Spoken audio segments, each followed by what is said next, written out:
it's important when you're studying the history of medicine to really get into the mindset, because it's so wildly different to the way we think. Right. And actually, do you know what this is that I brought? This if people are just listening, it's a long beaked mask. I don't like know a if I'm bird holding mask. this up.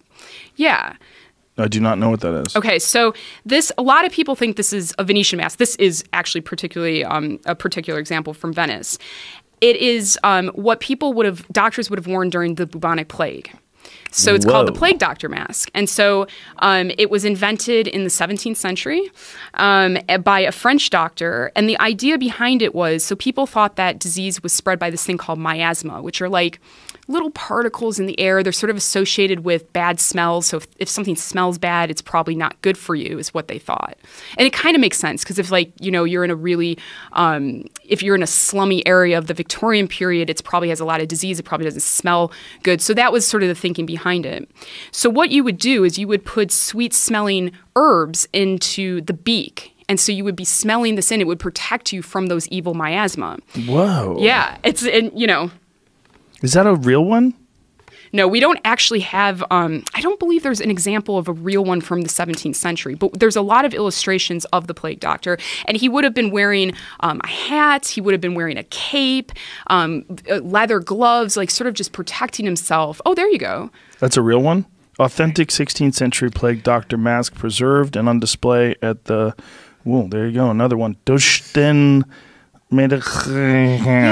Museum of Medical History. But I question that because it was invented in the 17th century. So if it's real, it's going to be a little bit later. Interesting. But we don't know how much they were worn, because they would have been expensive. A lot of doctors weren't very noble. So if the plague broke out, they got the hell out of there. There was sort of a phrase, go far and go long, get out and don't come back for a while. God. There wasn't much they could do for you. They had a stick as well that they would sort of poke the patient with, so they wouldn't have to touch the patient and kind of have them turn over, and they can, yes, you have the plague. There wasn't much they could do for you. We can cure the plague.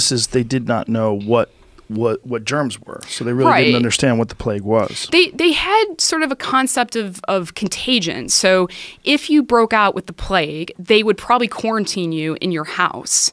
And they put a big cross on the door. And so people would bring food, and you'd put a basket outside of your window with a rope, and you take. And so they do that until everybody was dead in the house, or that the plague had passed, and they felt that you were safe to come out into the general population. So there was an idea that these things were contagious, but not, again, in the way that we kind of understand diseases being spread today. God, it's so strange that they would. You would not know what was going on. Like, people would just start dying, and you'd be like, "What is you would this think a curse?" That it was, it could be God's curse. And people say, the plague mask is so terrifying. It is pretty creepy. Can I put it on? It's super creepy, but I always say that it's good luck. This is why I brought this across the Atlantic, so Joe Rogan could wear the plague doctor mask.